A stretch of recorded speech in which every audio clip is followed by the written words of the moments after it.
সারাদিন মাছ মাংস পোলাও বিরিয়ানি খিচুড়ি যাই খান না কেন, ডিম ভাজার কাছে কিন্তু সব ফেল। ডিম ভাজার কাছে কেন সব ফেল আপনাদেরকে একটা ঘটনা বলি। তো আমি যখন ছোট ছিলাম, আমরা চার ভাই বোনের মধ্যে আমি কনক কলি, আমরা হচ্ছে 3 বোন। আমি হচ্ছে সবার বড়, মেজো হচ্ছে আমার বোন কনক, 3 নম্বর সিরিয়ালে হচ্ছে আমার ভাই, তারপর হচ্ছে আমার ছোটো বোন কলি। তো আমরা 3 বোন মাছ খাই, কোনো সমস্যা নেই, কিন্তু আমার ভাই মানে ডিম, চিকেন, বিফ এগুলো ছাড়া মাছ, সে ইলিশ মাছ হোক চিংড়ি মাছ হোক, সে কোনো মাছ খায় না। তো আম্মু আমাদের জন্য মাছ টাছ রান্না করতো, তরকারি রান্না করতো, আমরা খাইতে বসতাম। তো সব সময় দেখা যায় যে, যেহেতু আমাদের বড় ফ্যামিলি, 6 জনের ফ্যামিলি, তো অনেক সময় দেখা যেত চিকেন রান্না করা হয় নাই, একটু ডিম ভাইজা দিই নগদ তগদ। তো হাসিবের জন্য যখনই ডিম ভাইজা নিয়ে আম্মু আসতো, গরম গরম ডিম দেখলে যে লোভ লাগতো, আমি একটু ছিঁড়ে নিতাম, বাবা একটু নিত, মেজবান একটু নিত, কলি একটু নিত, আম্মু একটু নিত। দেখা যেত হাসিবের ডিম নাই। তো এর জন্য আম্মু কী করতো, 2-3টা ডিম একসাথে ভাজা করে নিয়ে আসতো, কারণ জানে যে একটা ডিম ভাজলে হাসিবের আর ডিম পাওয়া হবে না, কারণ চুলা থেকে গরম ডিম নামায় সেই ডিমটা যে খাওয়ার একটা যে মজা। আর আমার কাছে তো এইভাবে খাইতে অনেক বেশি ভালো লাগে।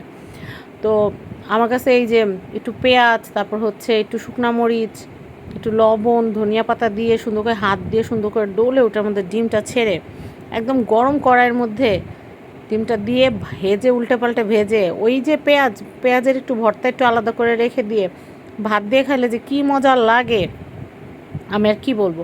তো মাঝে মধ্যে যখন একদম অরুচি চলে আসে মুখে, যে মাছ খাইতেছি একটা না, বা গোস্ত খাইতেছি, বা খিচুড়ি টিচুড়ি খাইছি কয়েকদিন, ভালো লাগতেছে না মুখে, একটু পেঁয়াজ মরিচের ভর্তা ডিম হইলে কী যে শান্তি লাগে, মনে হচ্ছে ভাত খাইতেছি না, অমৃত খাইতেছি।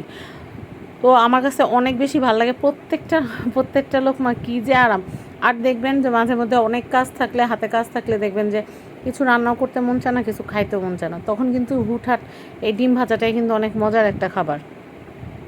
আমি কি করি, যখন আমি যেদিন বাসায় থাকি, দেখা যায় যে আমার হাতে কাজ আছে বা এডিটিংয়ের চাপ আছে, আমি বলি, আসো আমরা ডিম ভাজা দিয়ে ভাত খাই। তো বলে, ওয়াও, যাও তাড়াতাড়ি ডিম ভাজা করে নিয়ে আসো। আর জন্য প্রত্যেক দিন আমি 1-2টা ভর্তার আইটেম করি, কারণ আমার কাছে ভর্তা খেতে অনেক ভালো লাগে। আর রুচির কিন্তু পরিবর্তনের দরকার আছে, দেখবেন ভর্তা খাইলে বা ডিম ভাজা কিন্তু রুচির একটা পরিবর্তন। আবার এভাবে ডিম দিয়ে ভেজে, ডিম শুকনো মরিচ পেঁয়াজ দিয়ে ধনেপাতা দিয়ে ভেজে পাউটি দিয়ে খাইলেও সকালের নাস্তা যেই মজা লাগে, বলার বাইরে। ডিম আমার ভীষণ প্রিয়, রান্না করলে, সিদ্ধ করে রান্না করলে কেন জানে আমার কাছে ভালো লাগে না, কিন্তু ভাজা খাইতে আমার অনেক ভালো লাগে। মাঝে মধ্যে কী করি, 3-4টা ডিম একসাথে সুন্দর করে মগের ভিতরে সুন্দর করে ফেটে, বা একটা বাটিতে সুন্দর করে চামচ দিয়ে ফেটে, তারপর হচ্ছে একদম ফ্লাপি করে ভেজে নিয়ে আসি, 3 জন মিলে খাই, খুব ভালো লাগে, খুব মজা লাগে। আবার নুডলসের রান্না করার সময় অনেকে দেখবেন যে 1 প্যাকেট নুডলসে 2টা ডিম দেয়, আমি মাঝে মধ্যে 3-4টা ডিম, একটু বেশি করে ডিম দিয়ে রান্না করলে আমার মনে হয় বেশি মজা হয়। তো আপনারা কারা কারা আমার মতো ডিম ভাজার, কাদের কাদের ডিম ভাজা প্রিয়, কমেন্টে কিন্তু লিখতে ভুলবেন না। আমার কিন্তু ডিম ভাজা দিয়ে ভাত খেতে ভীষণ ভালো লাগে। সবাই ভালো থাকবেন, আল্লাহ হাফেজ।